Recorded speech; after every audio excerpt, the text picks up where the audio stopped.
This is Dr. Rob Harder with the Nonprofit Leadership Podcast, Making Your World Better. What does it take to be an effective nonprofit leader today? What are the biggest challenges? What are the biggest obstacles? How should nonprofits fundraise in an economy that is constantly changing? All of these reasons combined led me to start this show. And it's my hope that through this series, people can learn not only what it takes to be an effective nonprofit organization, but to hear from effective leaders who are successfully making a positive impact in their communities.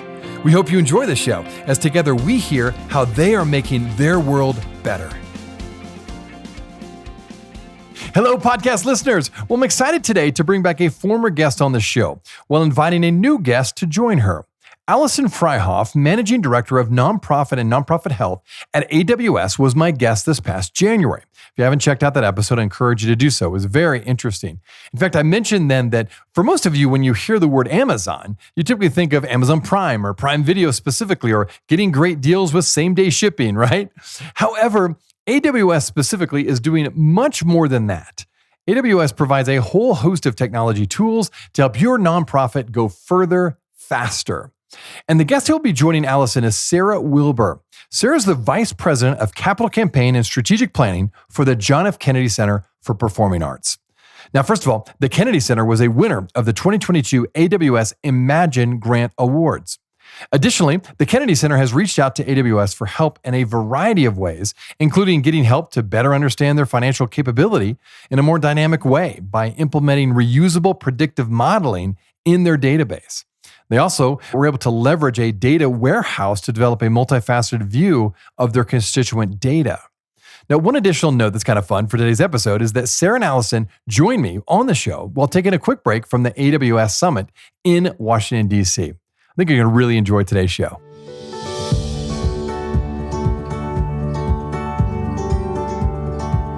Well, hey, it's so great to have you, Allyson and Sarah, here joining me on the show, especially while you're in the midst of Amazon's AWS Summit, Washington. So thank you so much for taking time out of your very busy schedule to talk about this. And I was really hoping to be there in person. Unfortunately, I couldn't be, but this is the next best thing to have you through Zoom. So thank you again for spending time to be on the show today. Of course. Glad to be with you. Absolutely. Well, this one's going to be interesting because we've had Allyson on the show. My listeners will remember Allyson. She just did a great job of explaining all that Amazon provides with their different services to nonprofits. And specifically, though, today, I want to focus on Sarah and what you do there at the Kennedy Center. And so I'm going to ask several questions about how AWS has really been helpful to you specifically in your role there. Maybe what we start out with is talk a little bit about some of the unique things the Kennedy Center is doing. First, I've learned that the Kennedy Center is leveraging a data warehouse to develop a multifaceted view of their constituent data. Your goal is to help your organization really to expand and to personalize its donor outreach. Now, I think that's the goal for every nonprofit, but particularly one your size. So talk a little bit more about what your goal is here, Sarah. Absolutely. This is really important to us because the Kennedy Center is the National Cultural Center of the United States. We're a busy performing arts center and the living memorial to President Kennedy. And that means that our programming and our patron base needs to be as diverse and rich and unique as the fabric of our country. And that's a really tall order when our physical premise is here in Washington, D.C., but our programming takes place in every state and territory and sometimes internationally as well. So we first of all, needed to leverage a true and best-in-class data warehouse because of the volume of data that we have and the volume of data that we're trying to collect. Our current database right now is over 5 million records. It's growing every day, not only because of the breadth of our programming, but because our database only until recently was also taking stock of all of the free programming that we do and the constituents who come through our doors or who work with us digitally that never actually have a performance ticket. So we're sitting on a treasure trove of millions and millions of records and millions of data points. Being able to then make sense of that, not only from a strategic and a business perspective, but again, a mission and vision and values perspective to take stock of what is the programming we're crafting. How are we delivering it across the country, whether that's in person or virtually? How are we hearing from our constituents? And again, celebrating that cultural heritage by which our society will be remembered. We definitely know that data needs to play a big part of that, but it can't happen if we're working in Excel spreadsheets. So a best-in-class data warehouse is key. And that was really our first interaction with AWS, was helping us take our data warehouse from static servers on site, which, by the way, is our on-site is right next to the Potomac River that floods and is on the Marine One pathway. We needed to take that to the cloud and doing it in a really dynamic way. And moving to Redshift has been transformative for us in so many ways. And it allowed us to take stock of and to plan for this most recent project that we undertook. Now, great to hear that. And I've learned that at the end of 2021, the Kennedy Center needed to kick off a very special endowment campaign. You all realize that the endowment fund was about a fourth of the size it should have been, and the pandemic, of course, didn't help matters.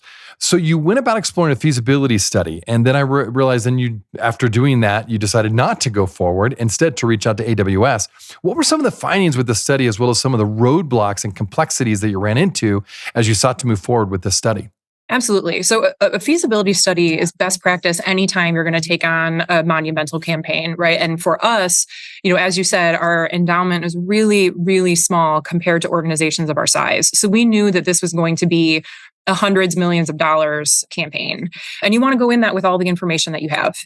And usually a feasibility study has two components: a qualitative portion where you're getting direct feedback from your current and prospective donors about their opinions of the organization, their opinions about undertaking a campaign at this time, feedback around how you would build such a campaign.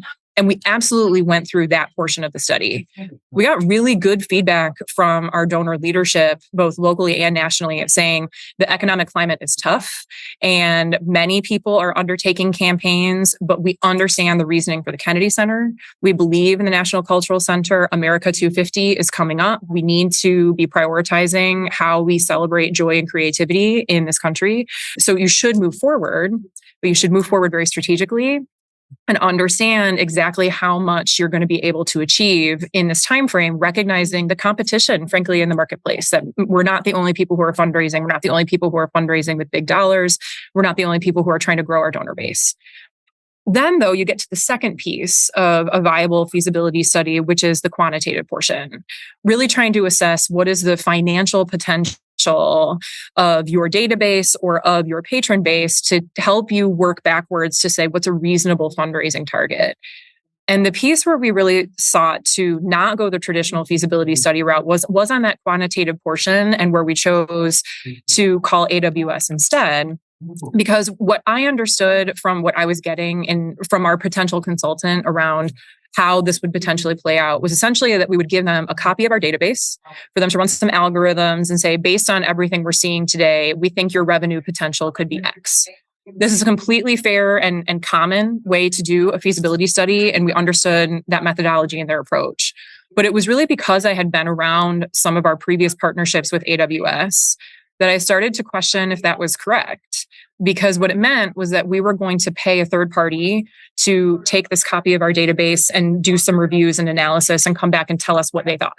But if I'm thinking that we're going to be running a multi-year campaign, I love that data, but I'm going to want it a lot of times, right? If the pandemic taught us anything, we can't just get that annually, right? I'm going to need that probably quarterly of a review of how is our database and our patron base undulating and shifting over time. And how should we then strategically align our fundraising resources to support? So if I hire that out now, I'm going to have to pay for that again. And it's not cheap. And we need to, as a nonprofit, be really, really scrutinizing how we're spending our dollars and being very judicious with our resources. I'll also say that, frankly, AWS just sort of taught us in the shift to Redshift and moving to the cloud that we can do these kinds of hard things. With their partnership, right? We can say, like, wait, we can have nice things. We can have nice things that are well-defined and maintained, and saying, why hire it out when what if we take the bold step to build that infrastructure ourselves? And then the last piece that I'll say, our fundraising industry is reckoning with this across the board, so it's not unique to the Kennedy Center. But algorithms that tell you about the potential financial capability of your patron base or of your database are often relying on historical predictors of wealth. Historical predictors of wealth are reliant on publicly available information about someone's wealth or capacity, often related to real estate data, lending data that just in this country has a overt and covert history of systemically racist practices. And we were really, really thinking about this in 2021 when we began this work, because we, like many organizations, took on a commitment to anti-racism. And when you think about that in the fundraising office, that can mean a lot of different things. But I found myself reviewing this proposal saying, this is a moment. This is a moment for us that we can choose to do what's been done. Or what if we thought about this differently and said, sure, there's any number of things that we can pull about someone's wealth, but I, as an arts organization, am sitting on a treasure trove of engagement data. Every day that someone comes through our doors for a free performance or buying a ticket or going on our website, they're telling me something about how they want to interact with us as their nation's cultural center. So what if we took wealth and capacity and put it to the side for a second and said, how do you measure engagement as a way to then decide and prioritize who you might want to approach to invite to increase that engagement if they so choose? So it sounds like you went to AWS to better understand your financial capacity in a more dynamic way, really, by implementing reusable predictive modeling in your native database. Allyson, do you want to add anything else from the AWS side? So, Sarah, I couldn't be more honored to be a part of this journey that you're on. AWS couldn't be more honored to be a part of it. Everything that you said, I listening and just welling up with pride, frankly, of everything that you're talking about, because our mission is to support your mission. And we believe that every single organization, nonprofits, deserve the best technology and deserve to have all of these capabilities in a way that will make sense for you. So in personalizing your donor database, your engagement, and being able to get back to organizations utilizing some of the most state-of-the-art technology like machine learning, but having that be easy and accessible and giving you that capability is what we're all about at AWS Nonprofit. We really feel that that's so exciting for you. And I love how you were thinking long term as well, because that's something else that AWS does a lot. And thinking not just, I need to get this done because we have this campaign coming, but what is this going to mean for us over the long term? How do we continue to automate that? How do we continue to learn from our learnings and do these outreach campaigns and be able to come back and see what we learned from that and continue to build on the knowledge that you have of the engagement of your constituents, of your stakeholders is just fantastic. And again, things like artificial intelligence and machine learning allow us all to do this in a way that gets us much more insights than we could by humans just looking at that data, asking different questions and having the data be able to hopefully give you those insights and tell you the answers. And then as you learn more, to be able to put that back. So these capabilities of machine learning, our role at AWS is to be able to make that accessible for everyone. And again, I'm just so thrilled that this is how you've taken some of our, not just technology, but our partnership in learning as well. And that's something that's really important for us as well, is making sure that you and your team have the skills to be able to utilize that appropriately. Well said, Allyson. And back to you, Sarah, when it comes to what you've learned from this, I understand that AWS provided you with all that expertise needed to really run the platform once it was implemented. And because of that, as you were mentioning, you were able to really leverage your engagement data to provide then the result was a better multifaceted view of your donors.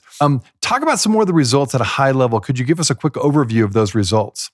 Absolutely. So going through this process, as part of the grant we received from AWS, they also identified a contractor to help us move the project forward in Slalom. So Slalom came into our database and they were in it with us. They had access to all of our systems and really were helping us build this from the ground up. And what they helped us understand is that again, as I mentioned, our database right now is about 5 million records. But in trying to have an effective predictive model, you really have to be careful that for all of the scalability we've talked about for this, that you start off asking just one question really, really well and getting the correct answers from that before you move forward. So our first question was, who in the database is potentially poised to give a $15,000 or higher gift over the next 36 months? Even just trying to answer that one question, there were over 1 million records in our database that were potentially viable, which for me was so eye-opening. Absolutely, as an executive and working with my development colleagues and my team, being like, no wonder this is so hard. As Allyson mentioned, if a single person is trying to go step by step of figuring out how to make sense of all of those people, it's clear then around how we sometimes think things are correlated when they're actually not, when we make some assumptions about how a donor population will behave that they actually won't. But in segmenting we at least were able to segment the data down to that 1 million records. And then we worked with Slalom to really identify the key markers that we wanted to prioritize to predict donor behavior or engagement behavior, which was a fascinating exercise to, again, check our assumptions, really try to strip a lot of bias out of the process and prioritize things. For example, one of our colleagues in our business intelligence team identified that we have so much data around how people interact with our email communication, but we don't know how to make sense of it. So Slalom was able to take all of those data points, there were hundreds and hundreds of them, and put them into the donor propensity model that we developed to be able to then start to have some correlated information. So coming from that, we identified the objective was to have a score of 1 to 10 around who was most likely to fit that initial question. We actually received over 1,800 records that first came back to us of saying about 1,800 households are potentially primed for this ask in this time frame. And 60% of those are not currently managed by a frontline fundraiser in our organization. We've already gone through and done that work. So it's really fascinating because it tells us that there are people who are actively engaged, but that we definitely aren't speaking to. And we're now in the process of distilling down those 1,000 records to determine how can they get assigned to a frontline fundraiser to begin the cultivation process to hopefully secure that gift over the next few years. What's so interesting, that sounds like what you've been most excited about has been the ability to look beyond your donor's financial capability in order to focus really then on their behaviors and better understand who may be interested in augmenting their contribution to the center. Is that what you found so far? Absolutely. And I was reflecting that in my time in fundraising, I really do have countless examples of times that donors of any different type, individual, corporate, foundation, government, from locally here or nationally, have behaved differently than our industry might say that they would. That they supported things that in fundraising, like, oh, you'll never be able to secure money from them, or they wouldn't be a good prospect, but they actually are. This is really a continuation of approaching that with curiosity and saying, why don't we not try to presume what people will want to do, and instead approach them with the full offerings that we have as the National Cultural Center and say, what would you like? Do you know everything that we have? Can we surprise you with some of those things? And if that means that your engagement increases monetarily, that's fascinating and amazing. If that means that your engagement increases by coming to more performances or being an ambassador of our organization, that also has value. And it's really important value for us as we continue to grow our organization over time. So we are right at the beginning of distilling these results and sharing them with our staff. But I can tell you, we have so much excitement for this project institutionally that I am actually really trying for folks that are like, can I have one? I'm being like, I need to meet with you in 3 months. Exactly. I just need a minute. Because the data will refresh consistently based on our cloud warehouse, this is something that we're actually excited to manage this at scale, but it's a much more meaningful scale than 1 million records of people that we think might give, right? This is far more strategic, far more intentional, and can be wrapped into the existing prospect development infrastructure that we've been building over time, and the partnership we have with our internal business development team, knowing we have AWS as a backstop all the time to call and say, wait, did we break it? Is there something else that we should do? We know that we can call them for that expertise. And that is also invaluable when, as a nonprofit, we want to learn these resources and be able to build this capacity within our organization and to learn ourselves. And we have colleagues that are really, really excited to do that. That's great. Well, it sounds like, Sarah, in short, you now have a strong predictive model that refreshes monthly. And in fact, I heard that this month you're going to roll out your first round of findings to frontline fundraisers. Maybe talk about that a little bit. That's right. So our prospect development team has been reviewing all of the data that came from the first swath of information that came from the model. So we actually had some conversations with frontline teams in the next month to review their portfolios and the names that we received and start to actually make assignments, which is exciting because I think our staff is probably sick of hearing me talk about this project in theory, and they're excited to actually get the outcome and to start to make new friends and meet new people. It's a really important time for us at the center. It's actually really well timed for the start of our season in the fall, as well as we always see an uptick in, people logging on to see our digital programming in the summer, the start of school in the fall. We'll be ready for all of that. But we'll also be able to have some other business-driven discussions around the size of our frontline fundraisers portfolios, right? Do our frontline teams have enough capacity to take on this wealth of information that we have uncovered? If they don't, how do we provide additional resources to them to create more space for those important meetings with donors? That's the biggest thing I can provide to our frontline staff is resources and time. And this is intended to help them spend their time in a more effective and impactful manner, not just for the budget, but for themselves, so that they really feel like those were meaningful connections that they spent as a staff member to grow our patron base at the center.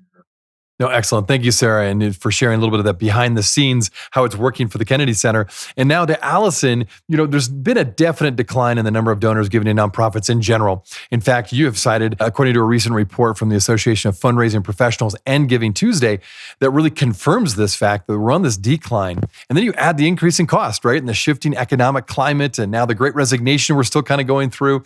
Nonprofits, no doubt, are faced with extremely high pressure now when it comes to fundraising. We've already heard through Sarah a few of the things that AWS is doing to help nonprofits. What else would you like to add when it comes to what AWS is seeking to do to help alleviate these pressures for nonprofits? Well, first, thank you so much. First, just the cloud itself. So AWS Cloud offers so many operational and economic advantages that can help nonprofits thrive in today's climate. So things like pay as you go, you're paying for what you utilize, and being able to be agile and innovative in how you're using your technology resources. So being just more effective and efficient in general by being in the cloud is probably the first way that we think about how we offer nonprofits.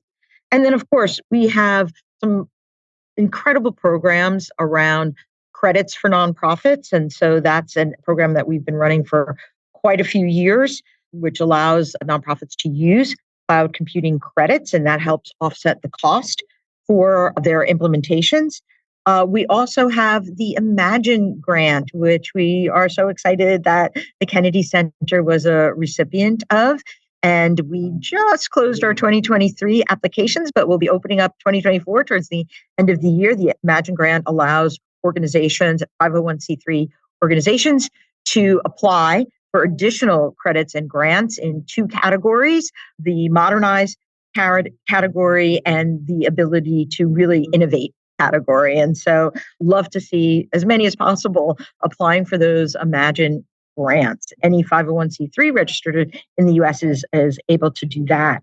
We also offer a whole catalog of solutions. So the AWS Solutions Library for nonprofits is another area that I'd love to, and maybe we'll give you the links to put in for later, that allow organizations to look at what's been done before, see reference architectures, to understand how nonprofits have utilized all of these technologies and put together the building blocks into these capabilities for fundraising, for constituent and stakeholder engagement, but also just a lot of baseline level capabilities for technology as well. We also have the AWS Marketplace, which also has a series of solutions that nonprofits can take advantage of. And we offer a community online that allows nonprofits to come in and talk to their peers, to ask questions, to see who's done some of these projects before. And so that community is building, and we offer, again, really would love to see everyone go to that. And the community grows when everyone contributes and answers questions as well. And we have experts available, as Sarah said. So we're so happy to be your best BFF, best buddy, to be able to answer those questions, because that's, again, our philosophy at AWS is that because we're here for the long term, we want to see you continue to grow and evolve in your understanding and the skills, and are constantly coming back to say, what can we do for you now?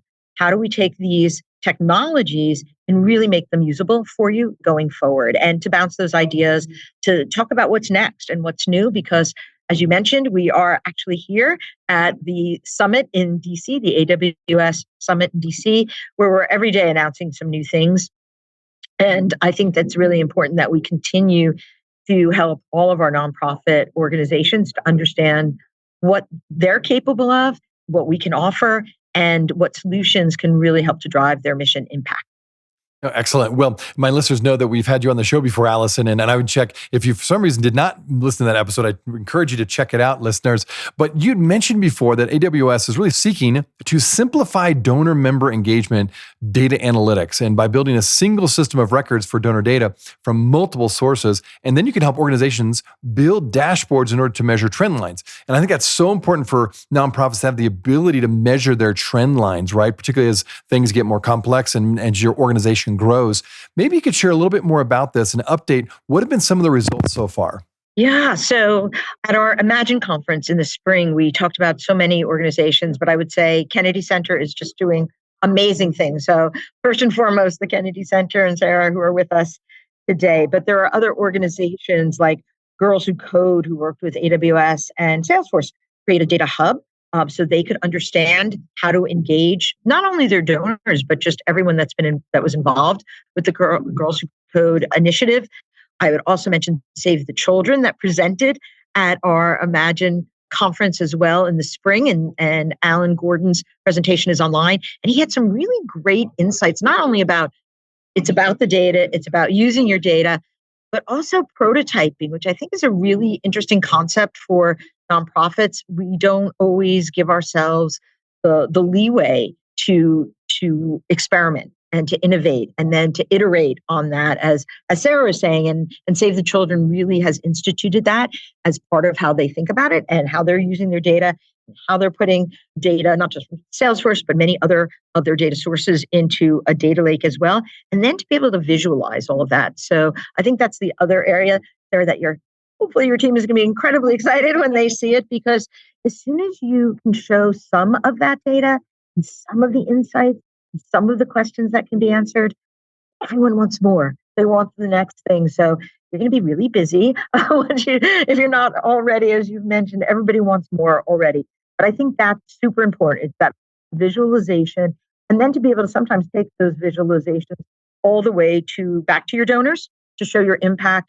It's also visualizing for your board as to what's happening and helping them to understand even better how you're utilizing technology and how your impact is accelerating. So I could go on, but we'll give you some more links to some other stories of organizations that are utilizing their data, not just for engagement and donor experience, but for every facet of their programs, really understanding how that data is helping them to understand what's effective, what's efficient, what are the programs that are really making a difference, and those that may be costing a lot that aren't really touching as many constituents as you thought they were, or stakeholders. So it's all about the data at the end and helping an organization to really accelerate their impact.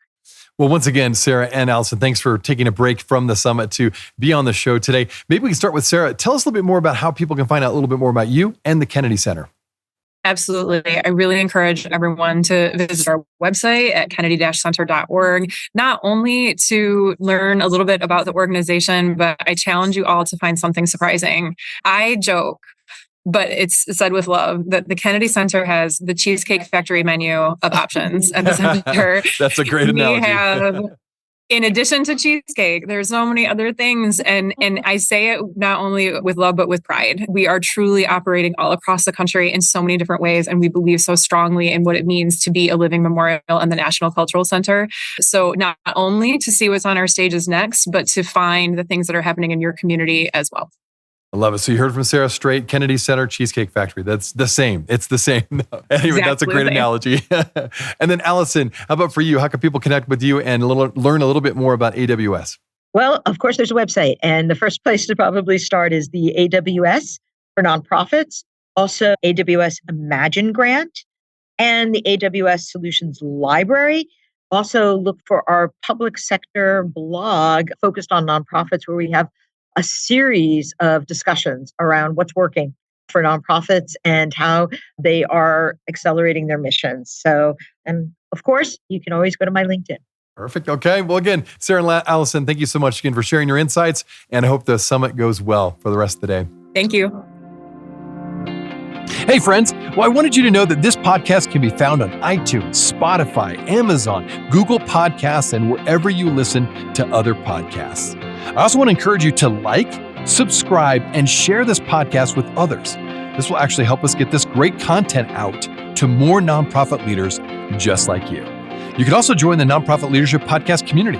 Find other resources and interviews of past guests all on my website, nonprofitleadershippodcast.org. Well, thanks again for listening. And until next time, keep making your world better.